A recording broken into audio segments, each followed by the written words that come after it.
रहेंगे जुड़ाइतन ट्रस्टी महाराज जी किसी चरणों में बारा माना मोस्तू छल्लक जी को त्रेवा इच्छामी जिनको वो अपना माना उनसे ही दुख पाया फिर भी क्यों राग किया यह समझ नहीं आया बंधु हूँ बंद मूलम आचार्य भगवंतों ने बंद का मूल कारण बंधु का है फिर भी स्वाध्याय की बात जिस अनुपात में अपने राग परिणामों में कमी आनी चाहिए उस अनुवाद में नहीं आए।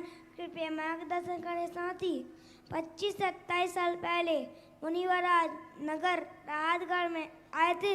उस समय जिस समय आवाज उस समय जीवस्था हमारी है उसके समय तो मेरे पिताजी की थी और जो पिताजी की थी वो मेरे दादाजी की है। हम तीन में ये अंतर है लेकिन भगवान कहना आपसे ये है कि आप जैसे थे यंग आज भी वैसे ही है। तो इस सेहत का राज क्या है? क्या विश्व की सबसे सुंदर चित मुद्रा यथाजात मुद्रा निर्दोष शरीर का पालन ही इस खूबसूरती का राज है। कृपया शंकर का समाधान की नमोस्तु नमोस्तु। सबसे पहले तो इस बालक के इस अभिव्यक्ति का जोरदार अभिनंदन करें। कितनी बेबाकी के साथ और कितनी गहरी बात उसने कही। बंधुओं बंध मूलम, शास्त्र की इस उक्ति को उद्धृत करते हुए उसने कहा कि हम स्वाध्याय इतना सब कुछ करते हैं, रोज पूजा भी करते हैं, जिसको अपना माना उससे ही दुख पाया। ये रोज दोहराते भी हैं, फिर भी राग परिणाम मंद क्यों नहीं पड़ते? पहला तो इसका उत्तर दे दूं, फिर राज भी बता दूंगा।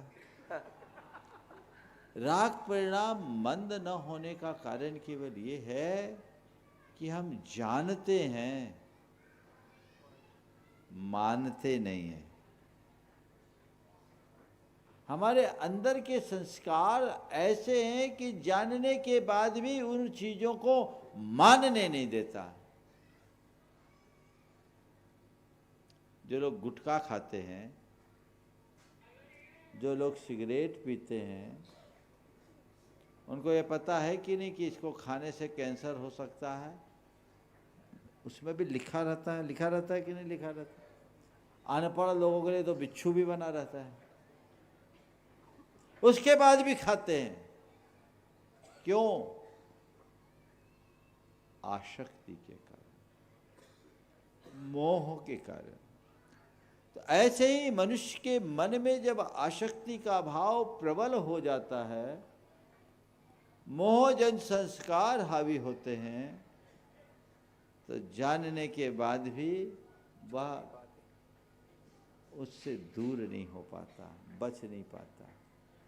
तो बार बार भावना भाने से जीवन में परिवर्तन होगा।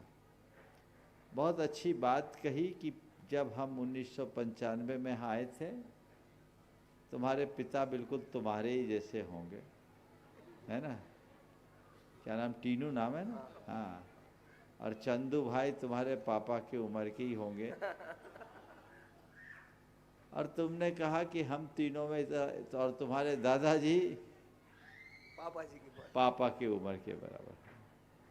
ये परिवर्तन हुआ। आपने पूछा आप जैसे थे वैसे ही हैं। हाँ, देखो इसका राज ये है कि तुम्हारा परिवर्तन है वो बाहर का है, बदले तो हम भी हैं, लेकिन तुम्हारा जो बदलाव है केवल बाहर का है और हमारा वो बदलाव है वो भीतर का है। हम भी बदले हैं, ऐसा नहीं समझना कि हम जैसे थे वैसे ही हैं। बोलो, बताओ, 30 बरस पहले हमको जैसे देखा था आज वैसे ही देख रहे हो क्या? 30 साल में हमने बड़ी लंबी यात्रा की, लेकिन तुम्हारा जो परिवर्तन हुआ वो प्रकृतिगत परिवर्तन है और हमारा जो परिवर्तन है वो पुरुषार्थ जन्य परिवर्तन है। बच्चा से बूढ़ा हो जाने में तुम्हें क्या करना पड़ा? बोलो, तेरे पापा पापा बन गए, इसमें उनको कुछ करना पड़ा क्या? तेरे दादा दादा बन गए, इसमें उनको कुछ करना पड़ा क्या? ये तो प्रकृति ने कर दी। कल बूढ़ा बनेंगे और मरेंगे, इसमें भी कुछ नहीं करना पड़ेगा। ये प्रकृति जन्य बदलाव है। लेकिन कोई व्यक्ति अधर्मी से धर्मी बनता है तो ये पुरुषार्थ जन बदलाव है। कोई व्यक्ति क्रोधी से शांत होता है, ये पुरुषार्थ जन्य बदलाव है। कोई व्यक्ति लालची से संतोषी बनता है, ये पुरुषार्थ जन्य बदलाव है। कोई व्यक्ति अपनी नकारात्मकता को मिटाकर सकारात्मकता से भरता है, वो पुरुषार्थ जन्य बदलाव है। तो भीतर का बदलाव दिखता नहीं, वह केवल अनुभव में आता है। समझ गए? फिर और एक रहस्य है। वो रहस्य क्या है? तुम्हारा बदलाव तुम्हारे कपड़ों से दिखता है। तुम्हारे पापा के कपड़े तुम्हें नहीं आएंगे और तुम्हारे कपड़े तुम्हारे पापा नहीं पहन पाएंगे, है ना? क्योंकि तुम्हारी ड्रेस है, तुम्हारी एड्रेस है। हमारा तो कुछ है ही नहीं। वही एक ही वेश है, एक ही ड्रेस है, इसमें कोई परिवर्तन नहीं। जो हमने अपने इस दिगंबरत्व को प्रारंभिक अवस्था में धारण किया, इस सांस के आखिरी क्षण तक वही बना रहेगा। इसलिए बदलाव कहाँ? तुम्हारे कपड़े रोज बदलते, हमारे कपड़े यही है ना? और देखो तुमसे ज्यादा चमकदार है कि नहीं? तो ये असल राज है, असल राज। तो तुमने कहा कि यथा जिन मुद्रा की महिमा है, बिल्कुल सही पकड़ा है, क्योंकि यहाँ कोई भेद नहीं। समझ गए? ये कोई अंतर नहीं, इसमें कोई उल्टा सीधा नहीं। चल रहा है तो चल रहा है, ये फटेगा भी नहीं। जब होगा इस चोले को बदलना ही है, तो जब बदलेंगे तो बदलेंगे, चोला ही परिवर्तित होगा। इसलिए आखिरी क्षण तक एक साधु तुम्हें दिखता है तो वैसा ही दिखता है।